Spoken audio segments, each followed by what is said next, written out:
দিন পর যখন সবাই একসাথে হই তখন মজাটা কেমন লাগে, আর যখন সবাইকে নিজে হাতে রান্না করে খাওয়াই তখন ফিলিংসটা কেমন হয় বলেন তো। আসলেই কিন্তু মজার ব্যাপার এটাই। অনেক দিন পরে যখন আপনারা একসাথে হবেন আর সবাই একসাথে হলে যে কীরকম একটা ফিলিংস হয়, আর রান্নাটা যদি আপনি নিজে করে খাওয়ান সবাইকে, আর খাওয়ানোর পর যদি আপনার সুপারিশের বদলে যদি দুর্নাম করে বা বদনাম করে তখন কিন্তু আপনার মনটা খারাপ হয়ে যায়, তাই না? আর যদি সুপারিশ করে তখন মনে হয় যে ওরে আল্লাহ, কী যে করলাম, মানে খাওয়াও লাগবে না, সুপারিশ করে আর কি পেট ভরে যাবে, মনটাই খুশি হয়ে যাবে। এরকম ব্যাপারটা আমারই হচ্ছে, বুঝছেন? তো আজকের ভিডিওটা আপনাদের সাথে শেয়ার করলাম এই জন্য। আজকে মনে করেন অনেক দিন যাবতই আমরা ফ্যামিলি একটি হয়েছি বলতে, আমাদের সবাই যেহেতু বাহিরে থাকে, আমরা গ্রামে কয়জন থাকি, তো আজকে সবাই একসাথে হয়েছি। এর হওয়ার কারণ হচ্ছে যে সবাই মিলে একটু পিকনিক করব। আর সবচেয়ে কথা হচ্ছে ভাই, আমার কিন্তু ক্যামেরাটা ভালো না, বলতে আমার ফোনটা আসলে ভালো না, সেই জন্য ভিডিওটা মূলত বেশি ভালো একটা আসে নাই, সেই জন্য খারাপ দেখাচ্ছে। যাই হোক, তারপরেও একটু আপনাদের সাথে তুলে ধরেছি, ভালোবাসার মানুষদের সাথে কিছু সময় কাটালাম, এটা আপনাদের সাথে তুলে ধরবো না বা স্মৃতিময় করে রাখবো না, তা তো হতেই পারে না। আমি খুব শখ করে দেখলেনই তো যে আমি খুব শখ করে রান্না করলাম, আমি A to Z কিন্তু আমিই করছি, আর কি সব মিলে আমি বিরিয়ানি পাক করতে পারি। আর কি সবাই আমার কাছে আবদার করছে যে আমি যেন সবাইকে রান্না করে খাওয়াই, তো মূলত কিন্তু আমি মনে করেন বিরিয়ানিটা রান্না করেছি। তো আমি কিন্তু মূলত মনে করেন আমি কোনো প্রকার রান্না জানতাম না, কিন্তু আমি সব কিছু শিখে গেছি কি দেখে জানেন? ইউটিউব দেখে। আমরা তো এখন ডিজিটাল যুগের মেয়ে, আমরা ইউটিউব দেখেই আর কি সব কিছু শিখি আর রান্না করি, এখন তো আর হাতে কলমে শেখা লাগে না।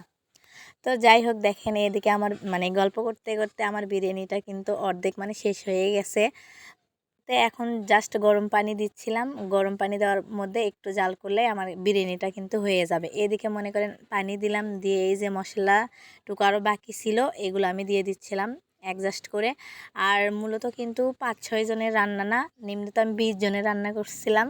আমার ভালো লাগছে যে সবাই আমার রান্না পছন্দ করছে, বা আমার আমি যে সবাইকে রান্না করে খাওয়াইছি সবাই সুপারিশ করছে, এটাই আমি অনেক আলহামদুলিল্লাহ। তো আমার রান্না এদিকে মনে করেন মোটামুটি এই যে আপনাদের সাথে তুলে ধরলাম। এখানে কিন্তু মাটির চুলাতেই রান্না হচ্ছে, কারণ গ্যাসে তো এত বড় পাতিল দেওয়া সম্ভব না। আর যেহেতু আমরা পিকনিক করতেছি, মাটির চুলাতেই তো পিকনিক করা হয়, তাই না? আর এই বছরে ফার্স্ট আমরা পিকনিকটা করলাম ফ্যামিলির সাথেই। মানে তারপরে মনে করেন এদিকে তো আমি সলভ করতেছি, কারণ দায়িত্বটা কিন্তু আমি নিছি, বুঝছেন? মূল দায়িত্ব হচ্ছে আমি মেন। আমাদের যত ভাই ব্রাদার, এখানে দুলা ভাই, যত যা আছে সবাইকে কিন্তু আমি নিজে, আমাকে জাস্ট একটু হেল্প করতেছিল যে আগে পাশানি করে দিচ্ছিল, আমি এদিকে সবাইকে আর কি সলভ করে খাওয়াইছি। তো আমি সবচেয়ে শান্তি পাইছি জানেন, যখন আমি সবাইকে নিজ হাতে রান্না করে খাওয়াইছি বা তারা আমার সুপারিশ করছে, এটাই আমার কাছে অনেক কিছু। আর আর এদিকে তো মনে করেন শহরের লোকজন আসতেছে, ইয়ে করতেছে, এদিকে তো আমি সবাইকে খাবার দিচ্ছিলাম। খাবার খাওয়ানোর মধ্যে যে একটা তৃপ্তি খুঁজে পাওয়া যায়, বা আপনি ভালোবেসে কাউকে কিছু মানে দেন বা কিছু খাওয়ান, সে তার থেকে যে আপনি তৃপ্তিটা পাবেন, এটাই কিন্তু অনেক কিছু, তাই না? তো আমার ভিডিও বেশি লং করব না, আমি কি আর বলবো, আমি ভালোবাসার মানুষদের সাথে আজকে আমি এটুকু সময় কাটালাম, সেই বিদায় আমি আপনাদের সাথে তুলে ধরলাম।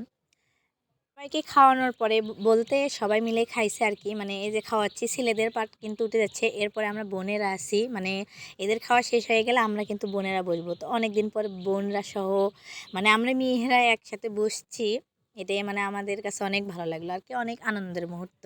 এই জন্য আপনাদের সামনে আমি স্মৃতি হয়ে তুলে ধরলাম। ভালো থাকবেন, আবার কোনো দেখা হবে নেক্সট ভিডিওতে। আল্লাহ হাফেজ।